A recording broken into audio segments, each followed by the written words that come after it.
You are on your own. If your son doesn't make it, that is none of our business." My father spat those heartless words at me as I sobbed on their living room floor.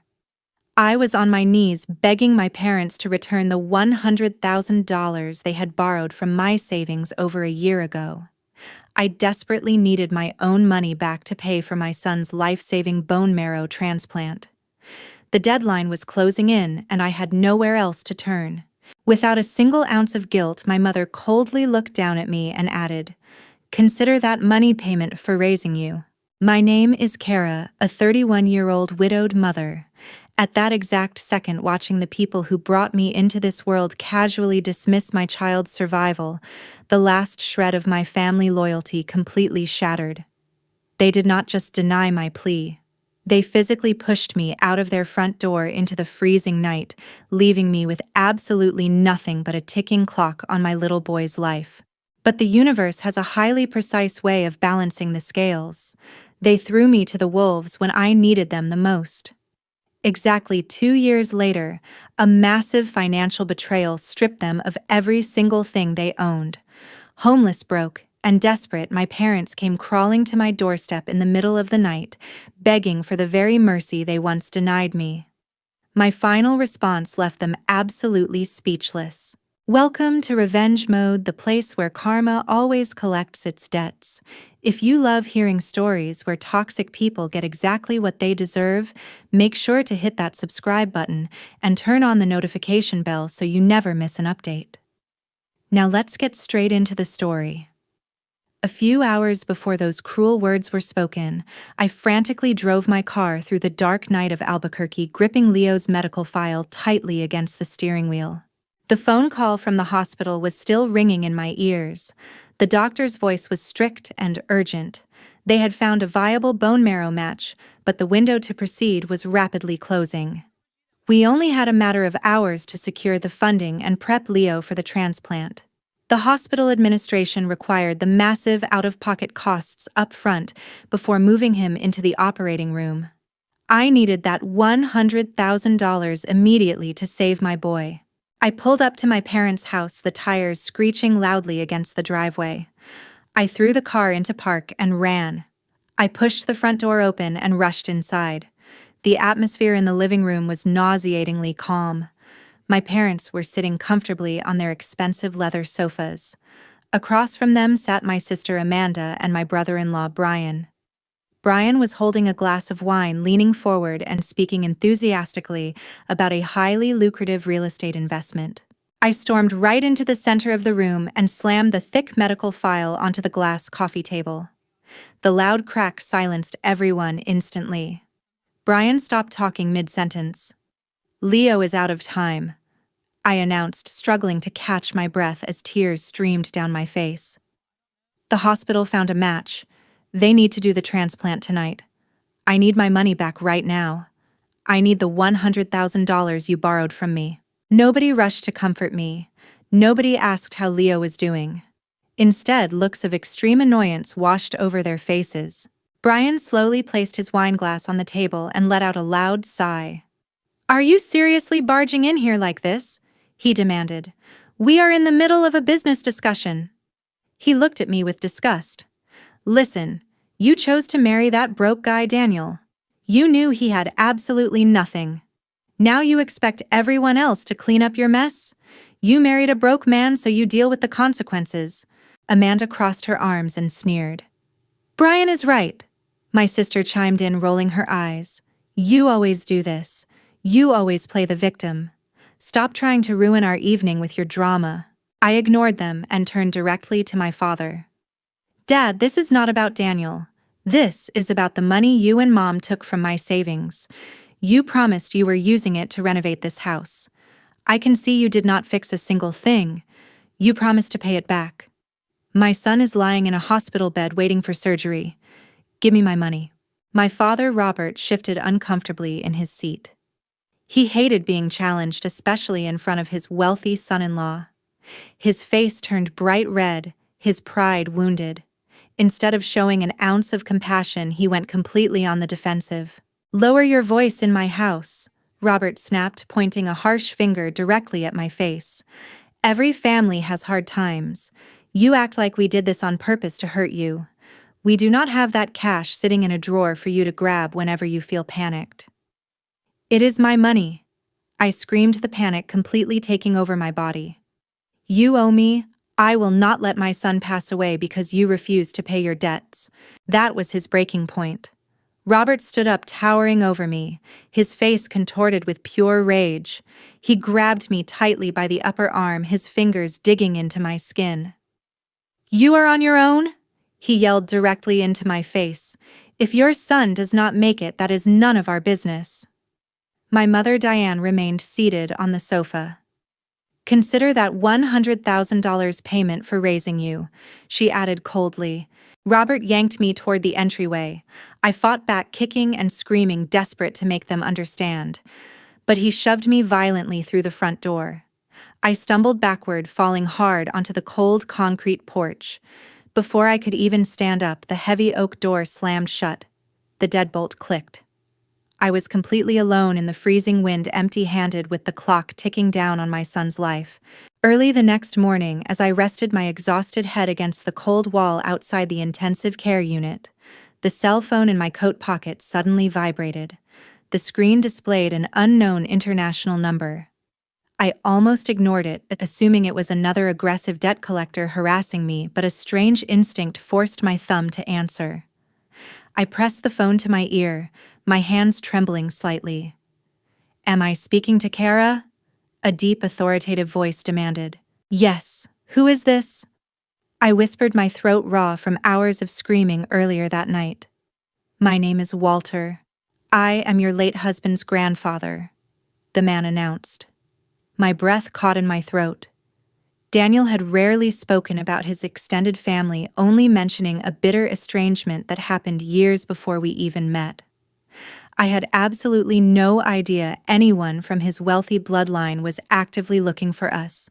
Walter did not waste a single second on pleasantries. He aggressively explained that he had received the tragic news of Daniel's passing several months too late.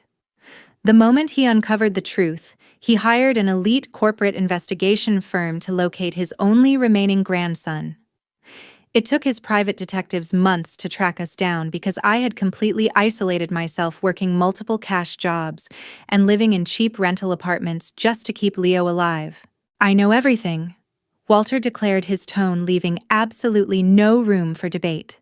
I know about the leukemia diagnosis, I know about the bone marrow match, and I know the hospital is threatening to cancel the procedure over funding. You will not lose my great-grandson today. That stops now. I gripped the phone tighter, staring desperately through the glass window at Leo's fragile body.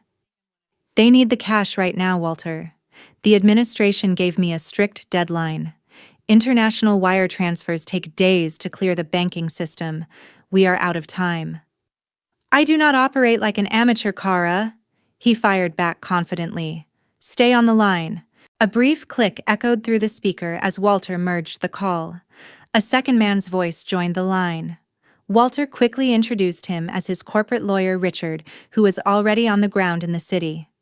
Kara, listen to me carefully, Richard instructed with a brisk professional rhythm. I am currently walking into the main lobby of your hospital in Albuquerque. I am bypassing the standard billing clerks and heading straight into the financial director's office. Richard explained that waiting for foreign cash to clear was far too risky. Instead, he was physically carrying a certified letter of guarantee. This legally binding document was directly tethered to Walter's domestic trust fund, guaranteeing full, unconditional payment for any and all medical expenses incurred by the boy, without a single restriction. The administration will have zero legal grounds to deny the surgery, Richard promised firmly. Give me exactly 5 minutes to shut down their billing department. I stood frozen in the sterile corridor, staring blankly at the floor tiles. Exactly 5 minutes later, the heavy double doors of the intensive care unit swung violently open. The same billing supervisor who had coldly rejected my pleas yesterday came rushing down the hallway. He looked completely panicked, sweating profusely while holding a signed financial clearance form. The financial hold is completely lifted, The supervisor stammered nervously, avoiding direct eye contact with me. Everything is fully covered? But Walter was not finished asserting his absolute dominance over the situation. He ordered me to put the hospital's chief of hematology on the phone immediately. I walked over to the central nurses' station and handed the receiver to the head doctor, who initially looked highly annoyed by the sudden interruption. The doctor pressed the phone to his ear, ready to argue policy. Within seconds, his arrogant posture stiffened. The irritation on his face vanished, instantly replaced by absolute terrified submission. Walter was clearly unleashing a verbal storm, demanding top-tier treatment and immediate action for his bloodline. Understood, sir? Yes. Right away. The chief of hematology replied nervously, handing the phone back to me like it was burning his hand. The doctor spun around to the nursing staff and clapped his hands loudly. Activate the transplant protocol, prep the OR immediately. We are moving the boy right now. Suddenly, the entire floor erupted into highly coordinated chaos. A swarm of specialized nurses and technicians rushed into Leo's room. They began rapidly disconnecting non-essential monitors, prepping fresh IV lines, and unlocking the wheels of his hospital bed. I stepped backward, pressing my spine against the wall, as they rolled my son out of the room with incredible speed. "We will take it from here, Mom," a surgical nurse yelled back, as they pushed the bed rapidly down the long corridor. I stood at the end of the hallway, watching the heavy metal doors of the operating room swing shut behind them, finally allowing myself to take my first real breath in months. 6 weeks after the surgery, the steady beep of the heart monitor had become the most peaceful sound in my life. The day the doctors finally cleared Leo for discharge marked the true beginning of my new existence. Walking out of those sliding glass doors with my son holding my hand, I made an unbreakable vow. I would never let us be vulnerable again. My first action was absolute deletion. I drove straight to a mobile provider, canceled my entire account, and physically snapped my old SIM card in half. I immediately transferred my minimal funds to a new bank under a strictly private account, ensuring no one could track my transactions. I returned to our cramped apartment, packed our few belongings into cardboard boxes, and broke the lease that very night. We moved into a secure, unlisted rental unit on the opposite side of Albuquerque. I deleted all my social media profiles and left no forwarding address. I did not notify a single relative. I completely evaporated from the lives of the toxic people who had abandoned us. Exactly 3 months later, I found myself sitting across from Walter inside a private high-security boardroom at his downtown corporate office. The massive mahogany table between us was completely covered in thick stacks of medical paperwork, insurance claim forms, and itemized hospital bills. Walter sat silently, his sharp eyes intensely scanning the documents line by line. He was not merely checking on Leo's health, he was aggressively analyzing my survival tactics and financial instincts.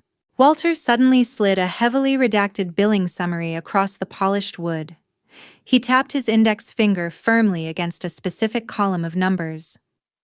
"I had my accountants review your entire file," Walter began, his voice echoing in the large room. "When the hospital initially threatened you, you did not just panic and accept financial ruin. You fought back like a cornered wolf." He was absolutely right. I had spent countless sleepless nights sitting beside Leo's hospital bed, aggressively reading through incredibly dense insurance policies. When the hospital attempted to overcharge us, I did not just blindly agree to pay whatever they demanded. I formally demanded a strict forensic billing review. I spent hours on the phone arguing with hostile insurance adjusters and hospital administrators. I personally highlighted overlapping surgical theater fees, exorbitant room charges, and bills for unadministered medications. By weaponizing their own policy clauses against them, I successfully forced the billing department to strike out tens of thousands of dollars in absurd duplicate charges. Walter leaned back in his leather chair, studying me with profound respect. "You possess a ruthless, analytical mindset, Kara," he stated firmly. "Most people would have completely collapsed under that kind of emotional and financial crushing weight, but you methodically dismantled a massive healthcare bureaucracy and won. You are sharp, You are stubborn and you refuse to surrender. Walter then picked up a heavy leather-bound folder and pushed it directly in front of me. I opened it to find a highly complex corporate employment contract. He was offering me a direct entry point into his private financial empire. I am not offering you charity. Walter clarified his tone, turning ice-cold and strictly professional. I am offering you a weapon. You will start at the bottom. You will work impossible hours. You will face senior executives who will try to crush you. It will be the most grueling experience of your life. But if you survive my training, you will learn exactly how to control immense wealth and power. I did not hesitate for a single second. I grabbed the silver pen from the desk and signed my name on the dotted line. Exactly 6 months later, my grueling apprenticeship officially began. I walked onto the executive floor of his investment firm, leaving my old fearful self behind forever. I threw myself headfirst into the cutthroat world of corporate finance. I sat silently in high-stakes negotiation rooms, analyzed dense trust fund portfolios, and learned how to ruthlessly eliminate bad investments. I worked aggressively every single day, arriving before sunrise and leaving long after dark. I was driven by a burning desire to build an absolute impenetrable fortress of wealth around my son. 2 years of working under Walter's ruthless guidance completely washed away any remaining weakness in me. I no longer operated on fear or desperation. I operated on cold, calculated strategy. The financial battlefield became my natural habitat. Walter handed me the reins to the family's most complex trust funds, expecting me to multiply the wealth aggressively. I did not disappoint him. My first major solo conquest targeted a highly coveted, sprawling commercial real estate block in the absolute center of downtown Albuquerque. The plaza was a massive revenue generator, and several established investment firms were violently fighting for the property. They spent months trying to lowball the desperate owners with complicated stock options and delayed payouts. I stepped into the negotiation room and instantly changed the temperature. I did not negotiate, I dictated terms. I leveraged our liquid trust assets to bypass standard slow bank financing entirely. I slammed a massive, undeniable cash offer directly onto the table. When the rival firm executives tried to counter my bid, I stared them down. I methodically exposed their hidden financial liabilities right there in the boardroom, subtly threatening to leak their over-leveraged positions to the open market. The room fell dead silent. They packed up their briefcases and backed down immediately. I secured the bustling downtown plaza at a staggering 20% below market value, executing the absolute largest single acquisition our firm had seen in a decade. Walter did not give me a single moment to celebrate that victory. He immediately threw me into a burning fire. One of our vital regional subsidiaries, a massive logistics and supply chain company, was bleeding capital at a catastrophic rate. The executive board of that company was incredibly bloated, lazy, and actively draining the corporate resources through gross incompetence and sheer arrogance. Walter handed me the financial files and ordered me to either fix the company or burn it down to the ground. I chose to fix it. I flew out to their regional headquarters, walked straight past the receptionist, and kicked open the heavy boardroom doors. I initiated an absolute corporate bloodbath. I ruthlessly audited every single department within 48 hours. I discovered forged expense reports, entirely useless layers of middle management, and terrible overpriced vendor contracts. I did not hold a friendly town hall meeting to boost morale. Instead, I handed out immediate termination letters. I fired the sitting CEO, the CFO, and exactly half of the senior executive board before my first lunch break. The ousted executives were absolutely furious. They threatened to sue me, screaming wildly about their guaranteed severance packages and legal rights. I did not flinch. I calmly slid thick black binders across the mahogany table containing undeniable hard evidence of their financial negligence and corporate fraud. I looked the CEO in the eye and dared him to take me to a public court. They packed their boxes in total silence and left the building. With the dead weight removed, I personally renegotiated every single vendor contract, slashed operational waste, and completely restructured their failing supply chain from the ground up. Within 2 brutal business quarters, that dying subsidiary went from losing millions of dollars to generating a massive, record-breaking double-digit profit margin. My relentless execution sent shockwaves through the entire corporate hierarchy. The older veteran executives who had initially dismissed me as just a lucky grieving widow quickly learned to deeply fear my presence in the boardroom. I never raised my voice, but I never once backed down from a corporate confrontation. I delivered undeniable, aggressive, and highly profitable results. Recognizing my absolute domination over the entire portfolio, Walter officially called a firm-wide meeting. He stood proudly in front of the board of directors and formally appointed me as the chief operating officer of his entire financial empire. I was no longer an apprentice or a trainee. I was his undisputed, powerful right hand. I now commanded thousands of employees and strictly controlled billions of dollars in active assets. I engineered hostile takeovers, dismantled our market competitors, and multiplied our revenue streams with merciless precision.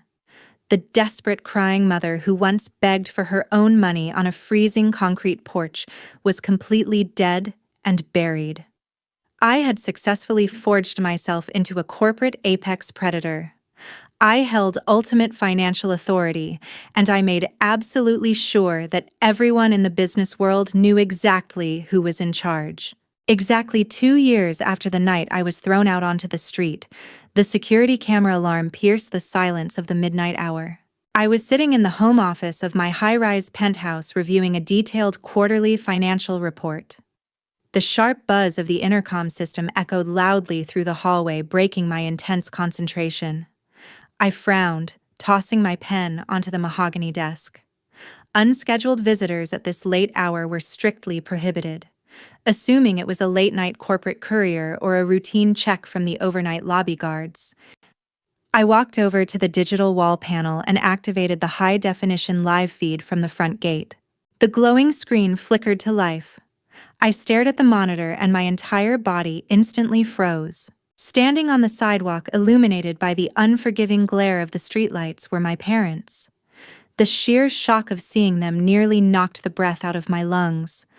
I leaned closer to the monitor, my eyes narrowing as my brain struggled to process the incredible devastation projected on the screen.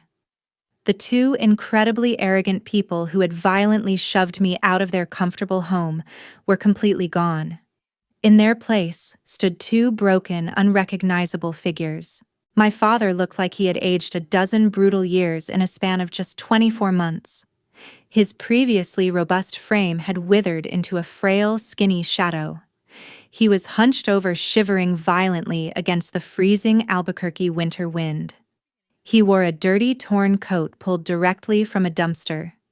His bare, calloused hands were shaking uncontrollably as he clutched a couple of cheap, ripped plastic bags containing their only remaining possessions. Beside him stood my mother. I almost did not recognize her face. The polished woman who once treated my suffering like absolute garbage had vanished. Her cheeks were gaunt and hollowed out.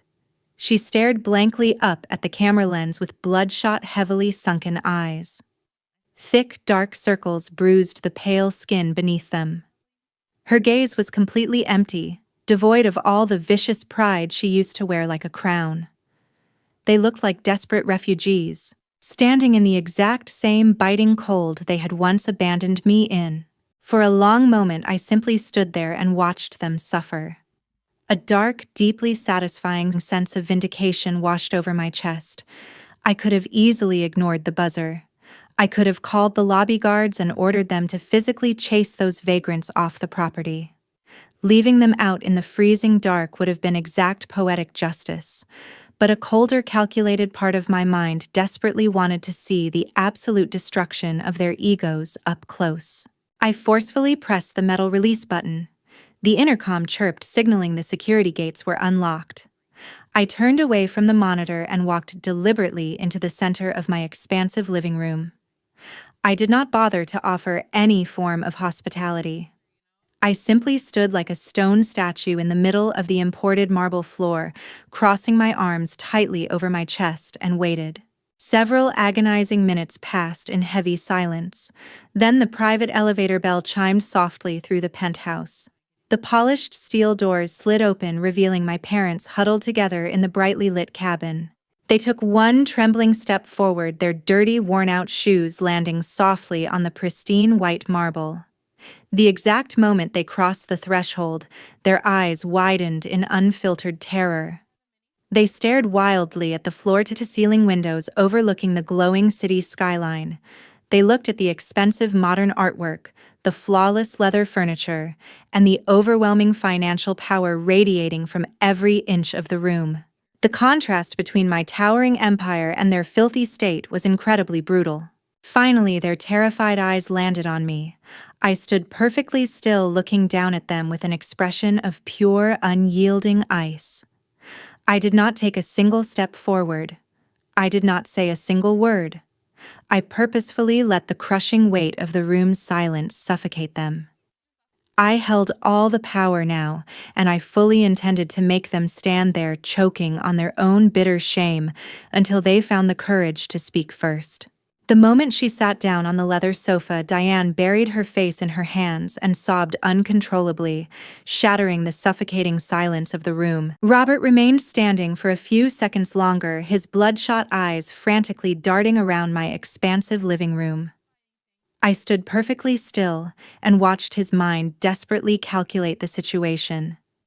He saw the imported marble floors, the custom modern art, and the sheer scale of the financial power surrounding him. He quickly realized that his estranged daughter was no longer a desperate, struggling widow. I was clearly a millionaire. He knew instantly that his only chance of surviving the freezing streets was to extract my pity. And to achieve that, he had to surrender the absolute humiliating truth. He heavily dropped onto the edge of the sofa next to his weeping wife. He clasped his trembling, dirt-stained hands together and stared directly at the floor. "We never renovated the house, Kara," Robert whispered, his voice cracking violently. I simply kept my arms crossed, waiting for him to bleed out his confession. "That $100,000, we did not use a single cent of it on the property." He continued, swallowing hard. "Brian came to us with an exclusive real estate development project. He promised us massive guaranteed returns. He said we would double our retirement funds. We wanted to help him secure his position in the market." The sickening reality hung heavily in the air. They had knowingly stolen my life savings, the exact money meant to keep my son alive to fund their golden son-in-law's greedy ambitions. They had actively chosen to gamble with Leo's survival just so Brian could play the wealthy developer. And now the universe was forcing them to pay the ultimate price. "The project failed?" I asked coldly. "Worse." Robert choked out a tear, cutting through the dirt on his cheek. "It was entirely a scam. Brian lost everything." But he did not stop there. Diane wailed louder, rocking back and forth on the expensive cushions. Robert pulled a crumpled piece of paper from his torn coat pocket. His hands shook violently as he dropped it onto my glass coffee table. The bold legal header printed at the top was completely unmistakable: general power of attorney. "He came to us panicking a few months ago," Robert explained, his voice trembling with a chaotic mix of rage and shame. "He said he needed temporary legal leverage to restructure some commercial assets and save our initial investment. He shoved this document right in front of us. He told us it was just a standard corporate formality. Because he was family, because he was Amanda's husband, we blindly trusted him. We signed the papers immediately. We did not read a single clause." I let out a harsh, humorless laugh. In the brutal corporate finance world I now controlled, signing a general power of attorney without negotiating the terms was absolute financial suicide. They had legally handed a desperate con artist the literal keys to their entire existence. "He used it against you," I stated, already anticipating the catastrophic punchline. Robert nodded eagerly, turning a sickening shade of pale. "He legally bypassed us entirely. Brian walked into a major commercial bank, presented the signed document, and aggressively took out a massive second mortgage on our house. Because his name was legally acting as ours, the bank approved it. He completely drained all the equity we had painstakingly built over 30 years. He took the massive cash payout in full. And then, I pressed, "They vanished!" Diane shrieked, finally lifting her head. Her face was violently contorted in ultimate despair. Amanda packed her expensive bags in the middle of the night. They permanently disconnected their phones. They emptied their shared bank accounts and fled the state without leaving a single trace. Our own beloved daughter abandoned us to rot. Robert covered his face, entirely defeated by his own catastrophic stupidity. We had absolutely no idea until the aggressive bank statements started arriving in the mail. We were living on a fixed income. We could not make the massive new mortgage payments. The crushing debt piled up instantly. We tried to call lawyers, but we had no money to pay them. Last week, a judge formally finalized the legal proceedings. The bank issued an immediate, irreversible foreclosure order. He looked up at me, his eyes wide with pathetic, agonizing desperation. He was no longer the imposing patriarch who had thrown me into the freezing cold. He was just a broken, terrified old man begging for his life. The county sheriff came in this morning, Kara. They ordered us out on the lawn. They changed the locks on the doors. They permanently confiscated the property. We have absolutely nothing left in this world. We are officially homeless. The atmosphere inside the living room instantly solidified, leaving only the pathetic, ragged breathing of the two people sitting opposite me. Robert stared at the floor, rubbing his trembling, dirt-stained hands together. The crushing weight of his massive financial ruin shattered his ego completely.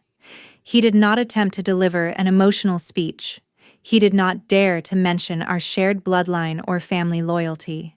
He knew he had violently destroyed those privileges 2 years ago on his front porch. Instead, he simply looked up at me with dead, defeated eyes. "Just let us stay here for a few weeks." Robert begged, his voice completely hollow and desperate. "Just give us a small corner to sleep in, Kara, just until we can find a place." Diane let out a pathetic whimper, nodding her head rapidly while gripping the edge of the leather sofa. I did not step forward. I simply stared down at the two miserable strangers sitting in my home. I searched my chest for any remaining affection, but I felt absolutely nothing. No anger, no sadness. I only felt a cold, calculated finality. I slowly leaned forward, locking my eyes directly onto my father's terrified face. "Consider that $100,000 payment for raising me." I stated, my voice echoing like solid ice through the silent room. "I paid you both off in full 2 years ago. We have 0 remaining debt." Robert flinched violently, as if I had physically struck him across the face with a metal pipe. Diane gasped loudly, burying her face back into her dirty hands. They recognized their own venomous words instantly. The devastating realization that their own cruelty had permanently sealed their fate finally crashed down upon them. I turned my back on them immediately. I walked purposefully toward the digital wall panel. I lifted the heavy security receiver and pressed the direct emergency line to the lobby desk. "Send the overnight security detail up to my penthouse immediately," I ordered, firmly, projecting absolute authority. "I have 2 unauthorized trespassers who need an aggressive escort off the premises right now. Do not let them back into this building under any circumstances." I slammed the receiver back onto the wall hook, the loud plastic crack making both of them jump in terror. Robert desperately tried to stand up to beg one last time, but the sheer coldness in my posture stopped him dead. He collapsed back down. Within seconds, the private elevator chimed loudly. 2 uniformed security guards stepped out into my foyer. They grabbed my parents firmly by the arms without hesitation. Diane started screaming hysterically, reaching her hands out toward me as the guards dragged them backward. I did not blink. I stood perfectly still and watched the guards force them into the metal cabin. The heavy steel elevator doors slammed shut instantly, cutting off her pathetic wails. The silence rushed back into the penthouse. They were gone forever. I took a deep, grounding breath, letting the toxic history permanently leave my body. I turned around and walked slowly down the long, quiet hallway, leaving the empty living room behind. I gently pushed open the heavy oak door at the very end of the hall. The spacious room was softly illuminated by a small, warm nightlight. I walked quietly over to the large bed. Leo was sleeping soundly. He was healthy, strong, and completely safe. The rhythmic, natural rise and fall of his chest was the ultimate proof of my absolute victory over them. I leaned over, gently pulling the thick, warm blanket up to his small shoulders. I lowered my head and pressed a soft kiss against his warm forehead. He shifted slightly, a peaceful smile forming on his face in the dark. I stood beside his bed, completely surrounded by absolute peace. Bloodlines did not create a family. Unconditional loyalty did. I had successfully protected my real family, and I had permanently destroyed the wolves who tried to throw us to the cold. Thank you for listening to my story until the end. Do you agree with my final decision, or should I have shown them mercy despite their betrayal? Drop your thoughts in the comments below, and I will see you in the next video.